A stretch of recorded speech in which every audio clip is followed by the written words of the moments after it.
Hey, it's me, Palydyn, and this week we are continuing our countdown of the top 50 games for the Nintendo Entertainment System as ranked by the staff here at Gamacy Gamers Guild.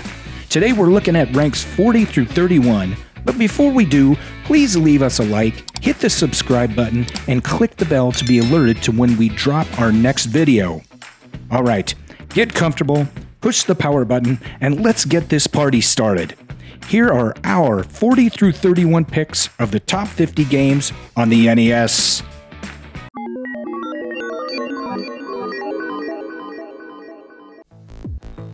One minute Mike is playing baseball in Seattle, and the next minute he's trying to rescue his dad from aliens somewhere in the South Seas. If you ignore the wonky controls, Star Tropics is like Zelda meeting Earthbound, which can't be all bad. In fact, it turns out to be quite fun. Islands made of ice, evil wizards playing with fire? Doesn't sound like this is gonna end up well. Don't worry though, the apprentice wizard Dana is here to save the day.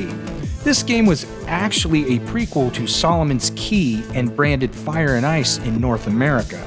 If you like puzzle games, then this one will be right up your alley. Alright, so you got a grappling hook and a bionic arm. You can do anything, right? Capcom thought it was a good combo and brought it to the NES in the form of Bionic Commando. Throw in some great game design and styling and you've got yourself one solid video game. You'd think The Legend of Zelda was a popular game or something with so many trying to imitate it. Well, Chrysalis does a pretty solid job of doing just that. Throw in some cool music and a bit of sci-fi vibe, and you've got yourself an entertaining RPG courtesy of SNK. While Excitebike might not have much meat on the bone, so to speak, it turned out to be a deceptively fun game.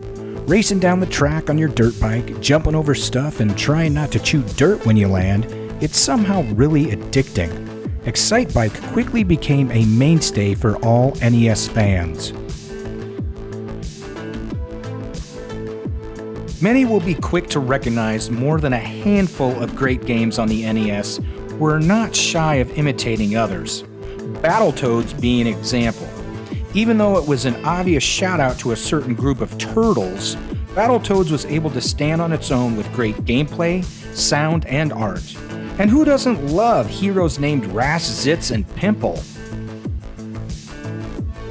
A better reserve item system and shorter stages, those two things alone made Adventure Island 2 better than its predecessor.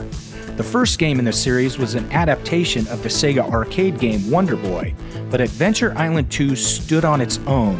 More platform goodness on the NES.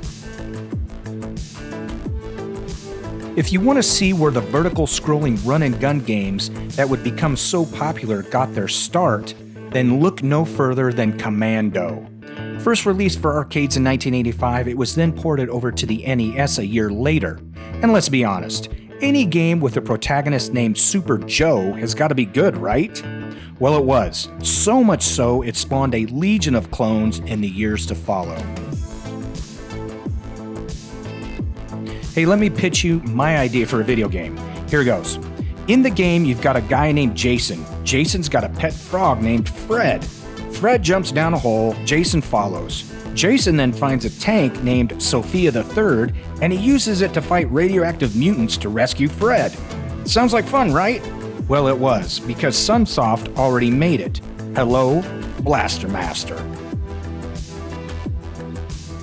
Blades of Steel is part of my personal sports game collection, and for good reason. It was one of the first good hockey games to ever be released.